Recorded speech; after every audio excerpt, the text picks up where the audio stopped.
We're going to start from square one again. All right. So this is the image that we are painting today. This is an 8x10 canvas is what I am using. You don't have to use that. You can use whatever you have, and even the colors, whatever you have, just utilize as much as you can. So what we worked on during the Zoom meeting is this. So we only did up to the sky, the mountains, and this prairie. So that is what I'm going to work on with you today. So the materials you need is a painting surface. For me, it is this canvas. I'm also using a different array of brushes. I like rounds. Use whatever you're comfortable with and what you can. And I will also tell you how I'm using them while we are painting. What I'm also using is a pad of paper. This is what I'm using as palette paper. If you have a palette, use a palette. If you have disposable palettes, use that. Use whatever you can to even like an old piece of cardboard or something, use what you can. As long as it absorbs pretty well, you should be okay. So the paints that I am using, I'm using some basics. I have two versions of Artist Loft that I'm also using in this painting. Two different types of craft paint. I like Craft Smart as well as Apple Barrel. I think they both do the job as well. And then I also have Flow Acrylic. This is what I'm just using in my personal arsenal of art supplies. I mix and match. It doesn't quite matter as long as it gets the job done. Just know that if you're using craft paints or even level 1 paints, that when you're painting, you're just always going to have to do layers, especially in acrylic. So if it's not as opaque as you like it, do not worry about it. So the first thing that I did here is with a pencil, I just made this line somewhere around the middle, split it down. This is called your horizon line. So this is when the land meets the sky. Because of perspective, it looks like they're touching, even though logically they are not. So I just added that line straight across, and what we are going to work on first is the sky. So what I am using is I'm going to put this basic color down. This is a light blue. You can easily do that with blue and just add white to it. No problem there. And I'm also going to use phthalo blue. I like phthalo blue because you can make a really cool vibrant teal with it if you're color mixing. So I'm going to set that on my palette. Just do little dots. Work slowly because your paint is going to dry, especially if you work a little bit slower. So on my palette, which I'll show you right here, I'm just adding dollops. And I'm also going to add white. Now the Flow Acrylic, you really don't have to worry. If you're using Flow Acrylic, you don't have to worry about it drying fast. This I have stay overnight, which is kind of crazy sometimes, but it dries pretty moderately slow. Oh, also, make sure you are using a hairdryer to dry. And if you are drying with a hairdryer, your hairdryer must be on the lowest setting because your acrylic paint will bubble, and that is not good if it's on heat. Ugh. So just be cautious and aware that of what you are using and how you're using it, because you do not want it to bubble while you are working on that. So I have those set up. Make sure you also have a rag or paper towel to wipe your brushes on, as well as to get paint off of things, of your brushes and etc., because that will be an extreme help and it will take you far. So what I'm going to do first is I'm going to get a square, and I'm just dabbing on some blue, and I'm just making lines. That's it. We're working with lines, y'all. Excuse me. And then I'm also coming in with this light blue. I'm softly doing this. I'm not putting very much pressure within. As you can see, like, if you can see, I'm very lightly adding what we need. So we're going to create it to where it's darker more on the top than it is the bottom. The bottom is going to be the lightest section. So I'm going to hurry up and blend. It doesn't, when I'm blending, it's It's not something I quite think about. I don't take my time, I just do it. It's just kind of like second nature. So if you have to take your time, take your time. Pause it if you need to on the video.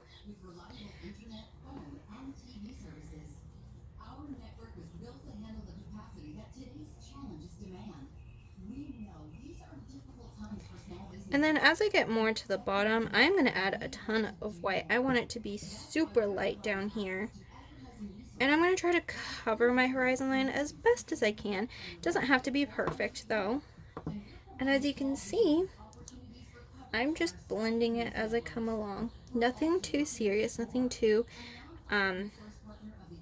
slow paced. We are working with acrylic, so this is going to dry moderately pretty fast sometimes. So with a lot of practice, if you're not really an acrylic painter, this will really help in the future to just learn how to work a little bit faster. If you can, you can't, not a big problem. What you do is when you can't work that fast, you just keep adding wet paint to the area you were before. And this is even like, you learn this skill when you're reblending something. It's really simple. You just add more paint. So if this is fully dry, you go back to the beginning and start over again. So you keep it the dark, and then you bring back the next value and keep continuing down.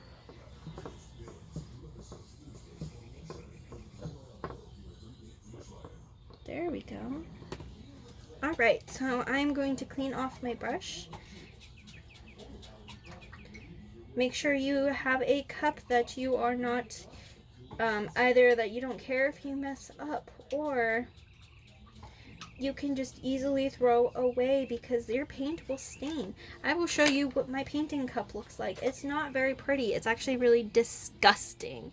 So make sure you have clean water. I already did the tutorial earlier, didn't have time to switch out my water, so that's what I'm working with. And when you are done with that, where did my little brush go? Oh, okay, I lost it.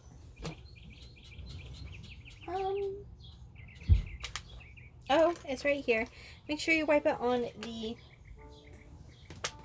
rag or whatever you are using. So what we are going to use next is I'm taking some yellow, some orange. Be careful with yellow and orange because they are very, very translucent. They're not very opaque. No matter how expensive you go to try to find paint, your paint is just always going to be very translucent. So if you're trying to put the yellows and oranges on top of something dark, you're going to have to either paint that spot a white first, or, you know, figure it out from there, because it's going to take millions of layers and it's going to be a little bit of a struggle sometimes. So just kind of be just a little bit more aware about it.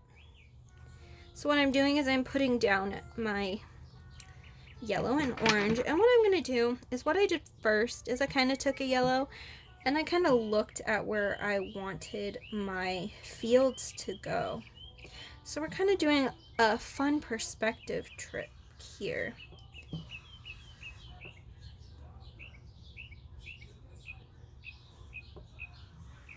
And just really focusing on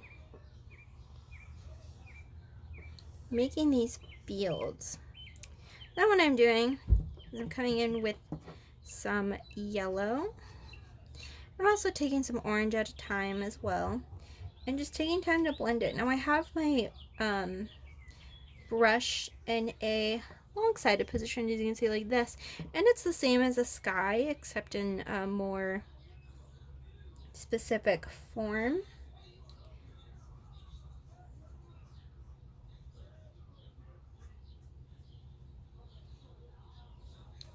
This might be able to help just a little bit more.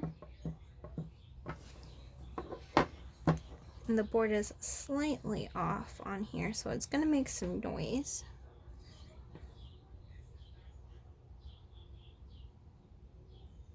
And also I'm trying to make sure that up here I'm kind of blending it alongside, but I'm going to come back down and do it this way because you want to make sure that the angle of here is going and being very consistent to everything else. You don't want to have it look kind of all over the place, especially since we're working with some perspective. And I'm going to keep that a little bit more orange. I'm going to make this very bright orange. Like I did before, I kind of kept the edges very bright orange. And I came in with some yellow.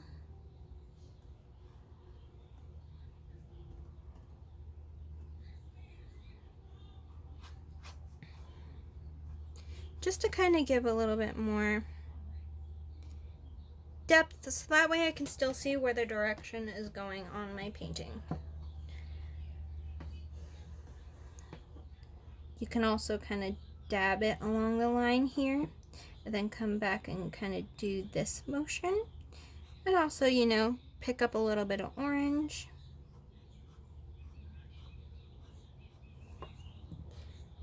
And still work it out on your painting piece. Oops. And it's okay if you get it up on the horizon line or over where you are, because we're going to cover it with mountains. So, don't be afraid, don't feel panicked if it isn't like that or how you expected it to be. Also, make sure to get the edges too along the edge here of your canvas if you're working with canvas. We do that in usually more like gallery pieces to make it look a little bit more professional. And when you hang it up, you don't see the whites of the canvas, and it doesn't look kind of odd. So it looks kind of more of complete, like you painted on a flat surface and then just wrapped it around. Kind of trying to get you guys a little bit more into the habit of doing stuff like that. And I'm doing the same thing as the sky. I'm just kind of adding the color in. We're going to add tons of different colors in here, so don't feel too bad about it.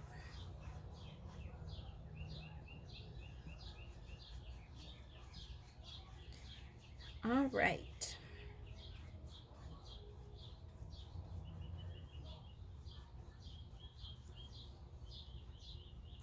And I don't like seeing the little canvas grooves, so I'm trying to make sure mine is blended. If you don't mind it, don't worry about it, but it's a personal preference more for me. And kind of coming in places where I'm like, no, but too much yellow. I want to have more diverse areas. Then I'll come back with some black, or not black, some of this vibrant orange.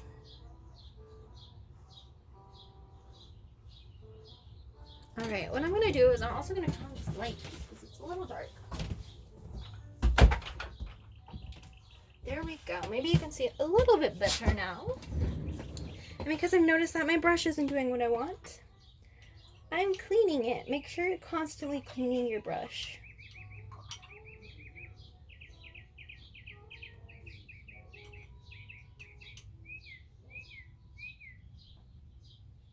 And making sure it is dry, because you do not want to work with a very, very damp brush when you're working with acrylics. It will not give you an effect that you like when you are working on it. So I'm coming in here and I am blending this. And when you need more paint, add more paint. So I know I'm probably working a little fast. Don't be afraid to pause it if you need to, because this is a video and the live streams are not quite ready to pause. We can't really pause. I can't quite take a break. I keep going because we only have a limited time. Same here, but you guys can have a little bit more of a rest time and really focus on what you guys are doing. I need both orange and yellow, so I'm going to take a pause and put down more of what I need.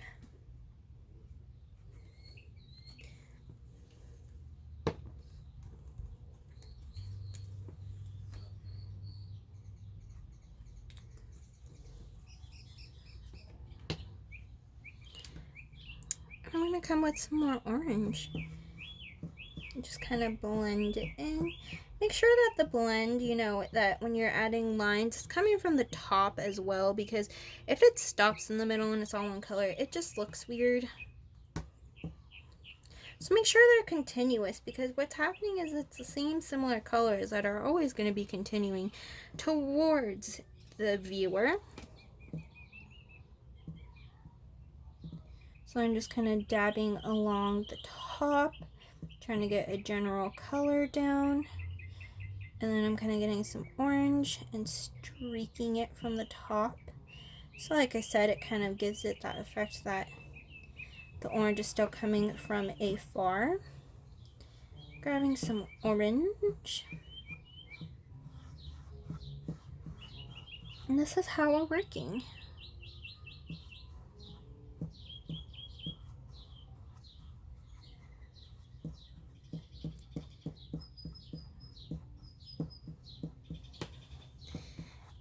And don't be afraid to kind of, you know, experiment. Do something on the side. If you have a piece of paper or something that you can kind of practice too, if you guys feel like you need practice, go ahead and do that as well. That will help you. Just ideally, if you really don't like to kind of do something without a plan and you know you're scared to mess up, it gives you the practice so you have a general idea of how you're doing it, and it makes you feel a little more comfortable as well when you're working on something. So I'm coming back with some orange. I'm adding more orange.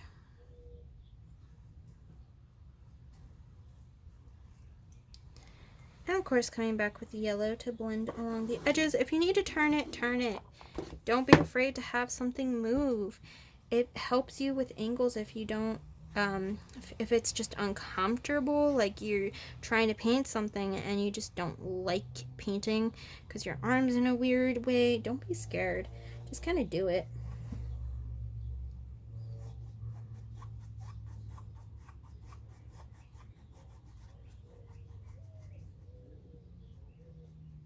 Also, what you could do, you can do some warm-ups before you paint, like trying like on the side, do different lines, or even with a pencil you can do it as well, where you are just loosening up your arm in general. That's going to really help you get some control in your hands and your wrists, which is what you're going to probably need to kind of just paint and draw in general. It's good to practice those skills because you use them a lot when you're drawing and painting.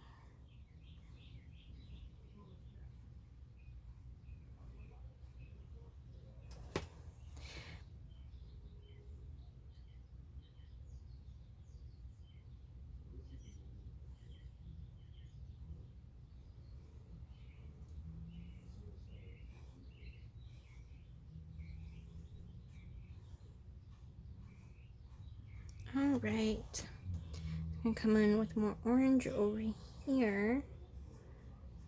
And I'm just also going to kind of do what I did in the beginning, kind of just fill in my space to where, boop, boop, boop. I also make weird noises, so I apologize. It helps me paint, it helps me paint and draw, especially when I'm trying to get something. That's kind of like a thing that helps me relax when I'm painting, because I'm just going with the noise, not quite trying to focus on the technique as much. So now that we have this space kind of filled, I'm trying to fix this to where it's not like doing something y'all don't need it to do. So I'm gonna clean my brush. And what we're gonna work on next is we're gonna work on the mountain. Now this is gonna take a couple of layers. My green paint just is very transparent, so I'm using the darkest green I have, because what we're going to do is we're going to start with the darkest part of the painting, like how we are supposed to when we are painting. You always start with your darkest values. And what I'm going to do is I'm going to take a round brush. I like a round brush. I like this one because it's got a grip, so that's why I chose it. And I'm just going to kind of come in with a paintbrush. Not even going to think about it. Mountains have totally different shapes. So I'm just going to kind of come along here and create mountainy shapes. Mountains, what a lot of people tend to do is they tend to make like spikes on a mountain, but that's actually not what mountains ideally have. Like, they do have some in some instances, but for the most part, organic mountains don't tend to do that.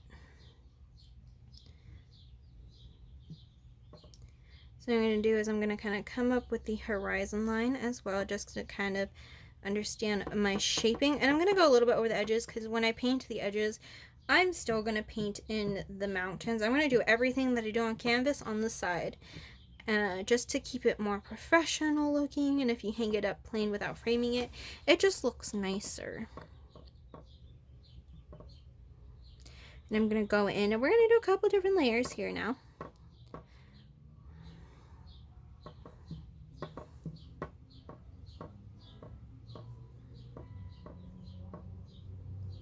Which is what I'm doing. I'm not being very pretty with how I'm filling in the color. It's going to be really dark after a couple of layers, which is what we want. So I'm not really caring about how pretty this is going to be.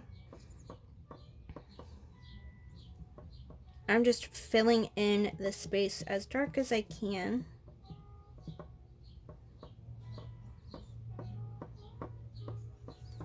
Alright, and then I'm going to clean this brush off. And what I'm going to do next, we're going to kind of check to see how wet this painting. Oopsie, I picked up some. So what I'm going to do is mute this right now. If you don't like loud noises or anything, definitely try to mute it.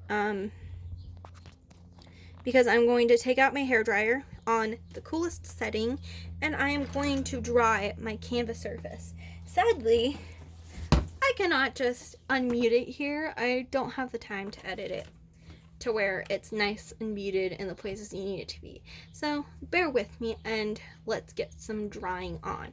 So mute it right now.